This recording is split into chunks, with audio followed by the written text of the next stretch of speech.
സംസ്ഥാനത്ത് നാമനിർദ്ദേശ പത്രികാ സമർപ്പണം തുടരുന്നു. വയനാട്ടിൽ പത്രിക സമർപ്പിച്ച് രാഹുൽ ഗാന്ധി.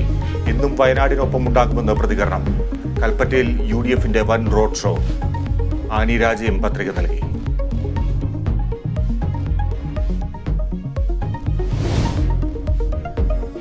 ഇഡിക്ക് CPM ജില്ലാ സെക്രട്ടറി MM വർഗീസിന്റെ മറുപടി. കരുവന്നൂർ കേസിൽ ഹാജരാകാൻ ഈ മാസം 26 വരെ സാവകാശം തേടി. തെരഞ്ഞെടുപ്പ് തിരക്കണ്ട വിശദീകരണം. അരുണാചലിൽ മലയാളികൾ മരിച്ച സംഭവത്തിൽ ദുരൂഹത തുടരുന്നു. അന്വേഷണത്തിന് പ്രത്യേക സംഘം. ആര്യയുടെ ബ്ലാക്ക് മാജിക് ബന്ധത്തിന് തെളിവുണ്ടെന്ന് പോലീസ്. നവീനും ഭാര്യ ദേവിയും മുൻപും ഇറ്റാനഗറിൽ എത്തിയിരുന്നതായി കണ്ടെത്തൽ. വയനാട് മൂന്നാലക്കുഴിയിൽ കിണറ്റിൽ വീണ കടുവയെ കൂട്ടിലാക്കി. കുപ്പാടിയിലെ പരിചരണ കേന്ദ്രത്തിലേക്ക് മാറ്റി. തൃശൂർ അതിരപ്പള്ളിയിൽ ജനവാസ മേഖലയിൽ വീണ്ടും കാട്ടുകൊമ്പൻ. പത്തനംതിട്ടയിൽ കാട്ടാനയുടെ ആക്രമണത്തിൽ കൊല്ലപ്പെട്ട ബിജുവിന് വിട ചൊല്ലി നാട്.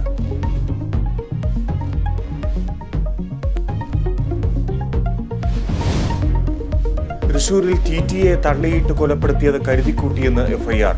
വിനോദിനെ പ്രതി തള്ളിയിട്ടത് പിന്നിൽ നിന്ന്. മരണകാരണം തലക്കേറ്റ ക്ഷതമെന്ന് പോസ്റ്റ്മോർട്ടം റിപ്പോർട്ട്. സംസ്കാരം അല്പസമയത്തിനകം. തൃശൂർ പഴയന്നൂരിലെ ജ്വല്ലറി മോഷണത്തിൽ ദൃശ്യങ്ങൾ പുറത്ത്.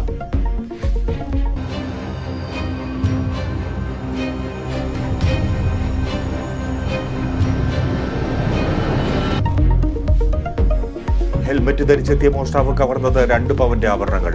പോലീസ് അന്വേഷണം ഊർജിതം. IPLൽ ഇന്ന് കൊൽക്കത്ത ഡൽഹിയെ നേരിടും. മത്സരം രാത്രി 7:30 വിശാഖപട്ടണത്ത്.